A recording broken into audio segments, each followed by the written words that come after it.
Cup আটা দিয়ে দারুণ স্বাদের মুখরোচক কিছু রেসিপি বানাতে মন চাইলে আর হাতে সময় কম থাকলে এই রেসিপিটা বাড়িতে বানিয়ে দেখতে পারেন।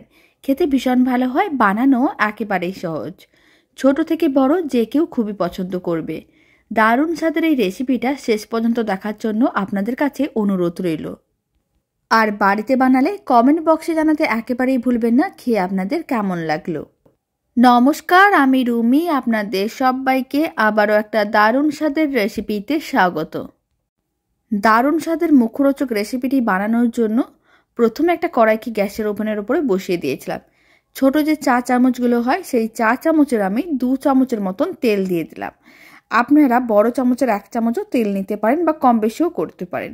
তেলটা খুব ভালো করে কড়াইয়ের চারিদিকে ছড়িয়ে নিতে হবে। যখন তেলটা কড়াইয়ের চারিদিকে ভালো করে ছড়ানো হয়ে যাবে আর তেলটা গরম হয়ে যাবে, তখন কড়াইয়ের মধ্যে দিয়ে দিতে হবে চা চামচের 3 ভাগের 1 ভাগ কালো জিরে। এতে স্বাদ ও গন্ধ দুটো খুবই ভালো আসবে। আর আমি দিয়ে দিলাম 3 ভাগের 1 ভাগ গোটা জিরে। এবার এই গোটা জিরে ও কালো জিরেটাকে 10 সেকেন্ডের মতন এইভাবে একটু ভেজে নিতে হবে। এতে খুব সুন্দর একটা সেন্ট বেরোনো শুরু করে দেবে। এতে খেতে কিন্তু বেশ ভালো লাগবে। তবে আপনারা চাইলে যে কোনো একটাও দিতে পারেন, মানে গোটা জিরে আর না হলে কালো জিরেও দিতে পারেন। এখন আমি দিয়ে দিলাম 1 চিমটের মতন হিং। একইভাবে হিংটাও খুব ভালো করে একসঙ্গে মিশিয়ে নিতে হবে। হিংটা প্রথমের দিকে দিলাম না, তাহলে কিন্তু পুড়ে যেতে পারে। তাই হিংটা ফোড়নে দেওয়ার সময় একটু পরেই দিলাম। এবার আমি কড়াইয়ের মধ্যে দিয়ে দিচ্ছি একটা সেদ্ধ করে রাখা আলু। আলুটা আমি আগে থেকেই সেদ্ধ করে রেখেছিলাম। একটা মিডিয়াম সাইজের আলুকে সেদ্ধ করে ম্যাশ করে রেখেছিলাম। সেই সেদ্ধ আলুটা কিন্তু খুব ভালো করে একসঙ্গে মিশিয়ে নিতে হবে।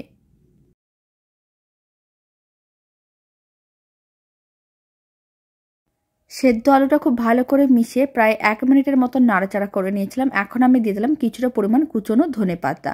ধনেপাতা দিলে খেতে কিন্তু বেশ ভালো লাগে। আর অল্প একটু দিয়ে দিলাম গরম মশলার গুঁড়ো, 1 চামচের 4 ভাগেরও কম। আর আমি দিয়ে দিচ্ছি সামান্য পরিমাণ লঙ্কার গুঁড়ো। আপনারা চাইলে কুচনো কাঁচা লঙ্কাও দিতে পারেন, আর না হলে লঙ্কার গুঁড়োও দিয়ে দিতে পারেন। ঝালটা আপনারা পছন্দ অনুযায়ী দিয়ে দেবেন। যদি আপনাদের বেশি ঝাল পছন্দ হয় তাহলে আপনারা বেশি পরিমাণ লঙ্কার গুঁড়ো বা কুচনো কাঁচা লঙ্কা দিতে পারেন। আর কম ঝাল পছন্দ হলে কম কুচনো কাঁচা লঙ্কা বা কম লঙ্কার গুঁড়ো দিয়ে দেবেন। খুব ভালো করে সমস্ত মশলাগুলো একসঙ্গে মিশিয়ে নিয়েছিলাম। এবার আমি কড়াইয়ের মধ্যে দিয়ে দিচ্ছি মেজারিং কাপের 1 কাপ জল। যেই কাপ মেপে আমি আটাটা নেবো ঠিক সেই কাপ মেপে জল দিয়ে দিলাম। প্রায় 150 ml জল আছে। এখানে আমি মেজারিং কাপ এরকম একটা 150 ml এর মতন কাপ নিয়েছি।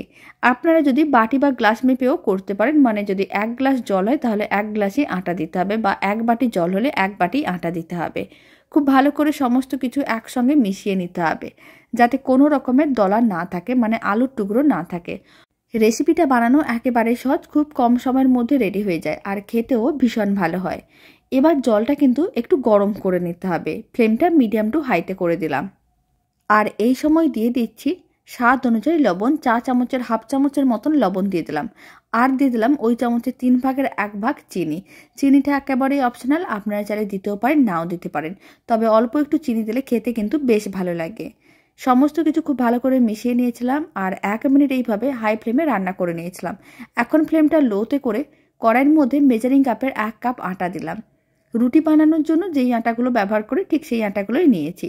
ফ্লেমটা লোতে রেখে সমস্ত কিছু একসঙ্গে খুব ভালো করে মিশিয়ে নিতে হবে। আর ফ্লেমটা লোতে রেখে মেশাতে হবে, না হলে কিন্তু মিশ্রণটা অনেক তাড়াতাড়ি শুকনো হয়ে যেতে পারে। তাই লো ফ্লেমে খুব ভালো করে মিশিয়ে নিতে হবে। যখন আটাটা খুব ভালো করে মেশানো হয়ে যাবে, তখন আমি রান্নার মধ্যে বা কড়াইয়ের মধ্যে দিয়ে দিচ্ছি ওই মেজারিং কাপের 1/4 কাপ সুজি। সুজিটা খুব বেশি দেওয়ার দরকার নেই, খুবই অল্প দিতে হবে। মানে যতটা আমি আটা নিয়েছিলাম তার 4 ভাগের 1 ভাগ আমি সুজি দিয়ে দিলাম। সুজিটাও খুব ভালো করে এইভাবে শুকনো শুকনো করে মিশিয়ে নিতে হবে। তারপরে ফ্লেমটা অফ করে দিতে হবে। সুজি দেওয়ার কারণে কিন্তু বেশ মুচমুচে আর খাস্তা হয়, খেতেও কিন্তু বেশ ভালো লাগে। খুব ভালো করে মেশানো হয়ে গেছে। এখন ফ্লেমটা অফ করে একটা প্লেটের মধ্যে নিয়ে নিতে হবে। একটা প্লেটের মধ্যে নিয়ে নিয়েছিলাম। এবার গরম অবস্থায় খুব ভালো করে মেখে একটা ডো বানিয়ে নিতে হবে। আর যদি মিশ্রণটা খুব বেশি শুকনো মনে হয় তাহলে অল্প একটু জল নিয়ে খুব ভালো করে মেখে ডোটা রেডি করতে হবে। আর ডোটা একটু টাইট করে বানাতে হবে। এবার আমি এখানে অল্প একটু রুম টেম্পারেচারের জল ছড়িয়ে দিলাম। কোনো রকম ঠান্ডা বা গরম জল দিইনি।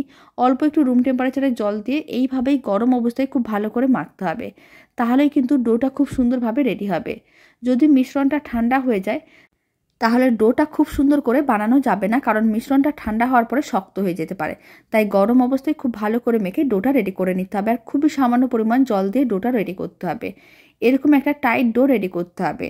ডোটা একেবারেই রেডি হয়ে গেছে, আপনারা দেখুন, আর বেশ টাইট করেই ডোটা রেডি করেছিলাম, তাহলে খেতেও কিন্তু বেশ ভালো লাগবে।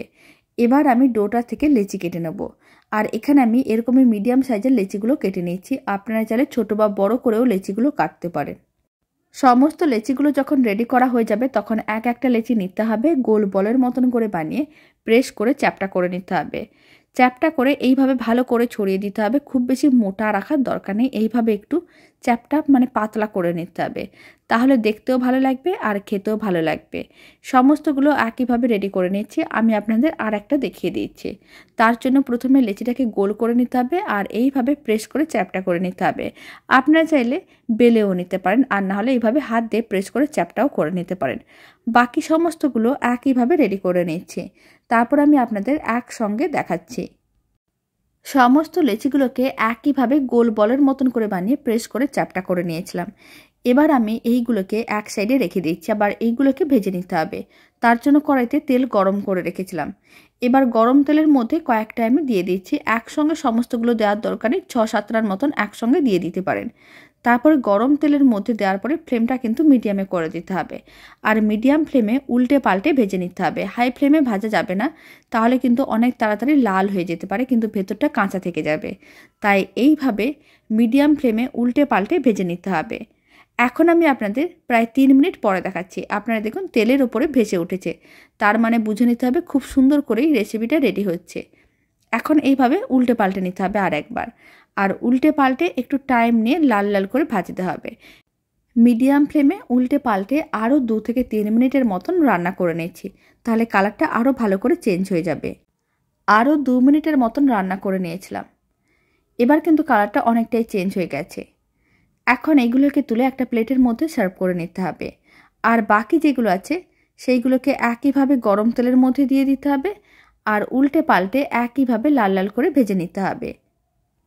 ভাজার সময় ফ্লেমটা কিন্তু মিডিয়ামেই রাখতে হবে, হাই ফ্লেমে রাখা যাবে না। যদি ফ্লেমটা হাইতে থাকে তাহলে কিন্তু অনেক তাড়াতাড়ি লাল হয়ে কালো হয়ে যেতে পারে, আর ভেতরটা কাঁচা থেকে যেতে পারে। তাই মিডিয়াম ফ্লেমে উল্টে পাল্টে এইভাবেই লাল লাল করে ভেজে নিতে হবে, এতে দেখতেও ভালো লাগবে আর খেতেও ভালো লাগবে। বাকিগুলোকেও একইভাবে লাল লাল করে ভেজে নিয়েছিলাম। এখন ফ্লেমটা অফ করে একটা প্লেটের মধ্যে সার্ভ করে নিচ্ছি। দারুণ স্বাদের এই মুখরোচক রেসিপিটা শেষ পর্যন্ত দেখার জন্য অসংখ্য ধন্যবাদ। আর রেসিপিটা ভালো লেগে থাকলে আপনারা যদি ফেসবুক থেকে রেসিপিটা দেখছেন, পেজটিকে ফলো করে নেওয়ার অনুরোধ রইল। ইউটিউব থেকে দেখলে চ্যানেলটি সাবস্ক্রাইব করে নেওয়ার অনুরোধ রইল। পাশে থাকা বেল আইকনটি প্রেস করে নেবেন নতুন রেসিপির আপডেট সবার আগে পাওয়ার জন্য।